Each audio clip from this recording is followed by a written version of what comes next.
This movie tells a story of two rogue spies who go off-grid and marry, but then come under attack at their remote cabin hideaway by various intel agencies seeking a stolen hard drive. Directed by Michael Polish and featuring action heavyweights like Sylvester Stallone, Scott Eastwood, and Willa Fitzgerald, this movie promised to deliver a thrilling spy saga, but instead delivers a confusing and cliché-ridden mess. This film, meant to rekindle the flame of classic spy thrillers, ends up as a wasted opportunity, showcasing what happens when a potentially exciting premise is undone by poor execution. The movie's storyline, which involves two rogue spies who fall in love, go off-grid, and then find themselves hunted for a mysterious hard drive, feels like a patchwork of every spy trope imaginable. The plot meanders without clear direction, leaving viewers puzzled about the motivations of characters, or the significance of the MacGuffin at its center. The narrative is cluttered with too many agencies, factions, and betrayals, making it nearly impossible to follow or care about. The characters are disappointingly one-dimensional.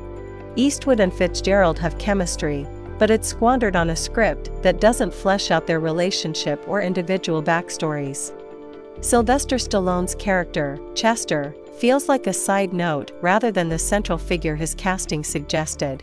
The performances are competent, but with material this thin, even the most seasoned actors struggle to make an impact.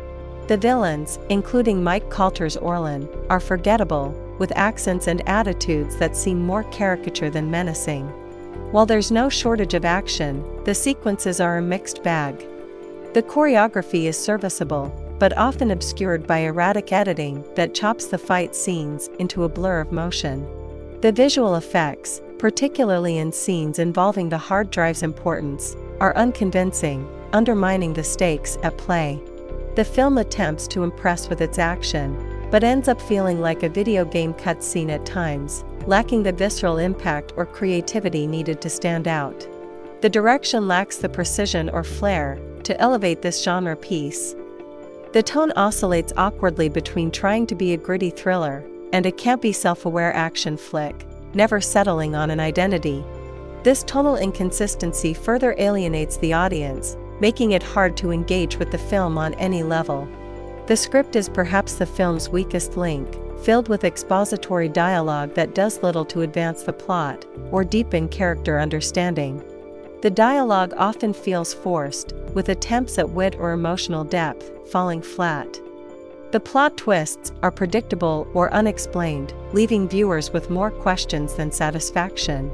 Overall, this movie is a disappointing addition to the spy thriller genre, squandering a talented cast and a potentially intriguing setup on a convoluted plot and underdeveloped characters. It's not worth to watch this in theaters, just wait on your streaming service.